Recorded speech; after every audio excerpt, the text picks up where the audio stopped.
What up, guys? Gonna show you how to do my 3-minute brown rice for mycology cultivation. You're gonna bring your water to a boil.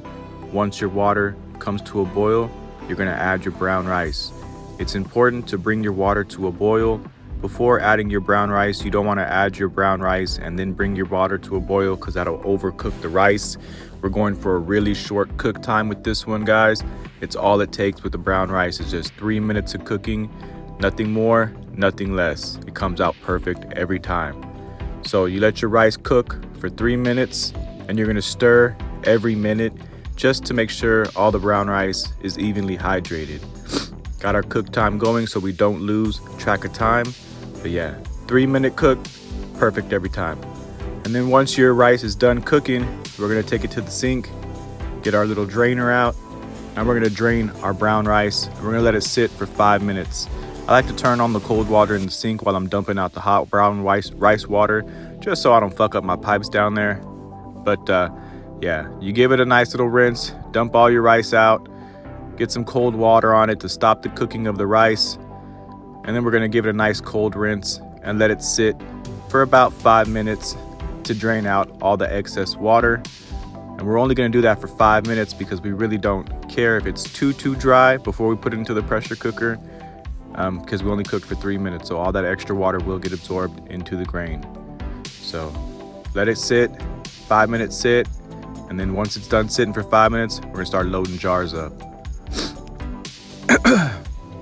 All right, looks like it's been sitting for a little bit now.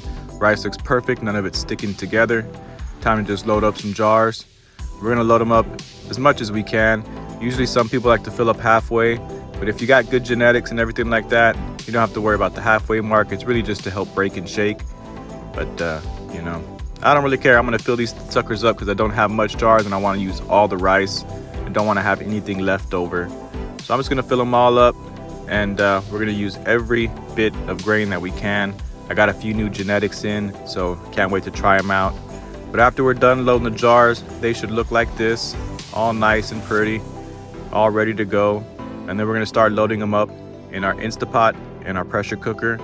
But first thing first, before we load them up, is you wanna make sure you leave the lids loose a little bit so they can breathe. You know, if you're using modified lids, you don't have to leave them loose. You can tape them and put the paper tape over them, but we're using unmodified lids, so we screw them on tight and then unscrew them just to make sure that we have a little bit of breathing room in there so they don't explode on us. Then we load them up into our pressure cooker and put the lid on those suckers. Like I said, leave them loose so they don't explode in there. Put the lid on your pressure cooker, and then we're gonna set the timer. I'm not sure what you have. I have the Emerald Instapot here, and I like to hit the beef setting just because I think that's the highest setting it goes. And then I'll take the timer and set it to 90 minutes, and we're gonna let it cook for 90 minutes.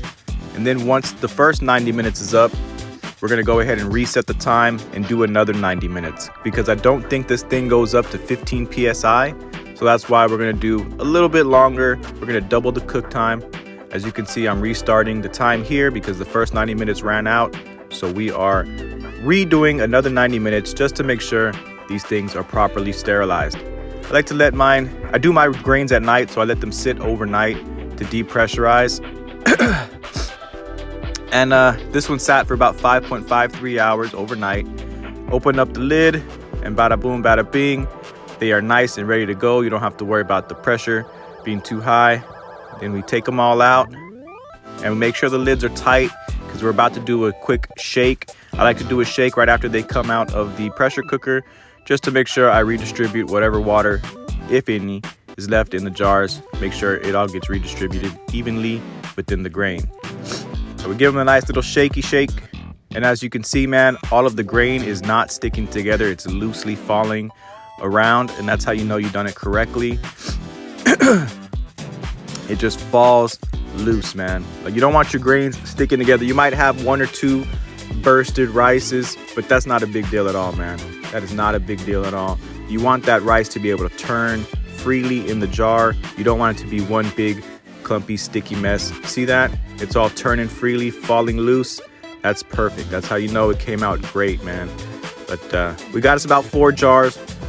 Getting ready to inoculate these suckers. I'm not going to show you the inoculation process on here because you can do it with agar, spore, LC, whatever you got, that's up to you to inoculate.